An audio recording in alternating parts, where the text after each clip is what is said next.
Se afasta, vai estourar a casa. Vou ficar aqui pra não estourar na nossa cara. Taca isso. Tá bom. Não.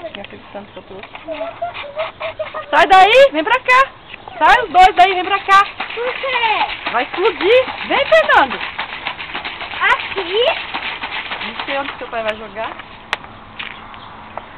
O Nenê tá inchando já. Aonde?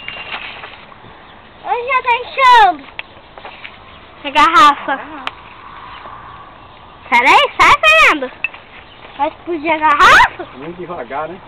É a festa do entope, desentope, mas em Vamos nariz. Vamos torrar, vamos torrar, vamos torrar, vamos torrar. Torrar, torrar, torrar, torrar.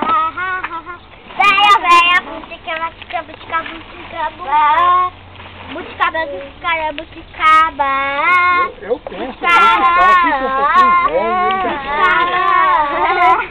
Não, joga no cabelo não, que não vai lavar a cabeça de novo. Eu vou ter estourado já. Por quê? Sai daí. Fernando, por que sair daqui? Essa garrafa tá ali.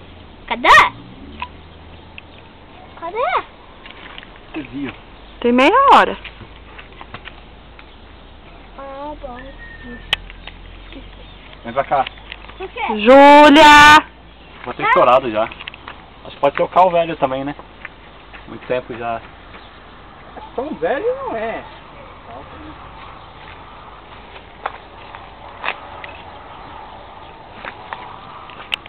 A senhora fica ali, ó. Quando você olhava ela, a senhora fazia assim, ó. Não, obrigado. Aí enche essa gordura assim, ó. Tum. Vamos dois. Vamos dois. Por quê? Vamos dois, não. Tudo ok? Se pegar o caldo fundo do saco. Não sei se o carro já velho, vou lá no saco.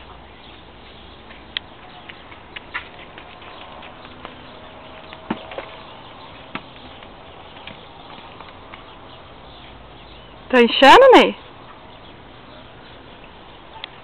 Tá enchendo. O fundo dela já ficou redondo já.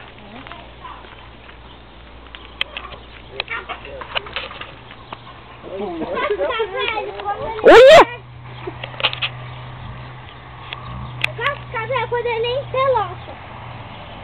Ó, vai explodir, vem pra cá. Já arredondou o fundo, ó lá. Eu, hein?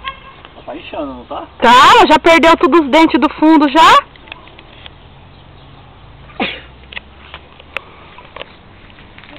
Eu queria ver ela explodir.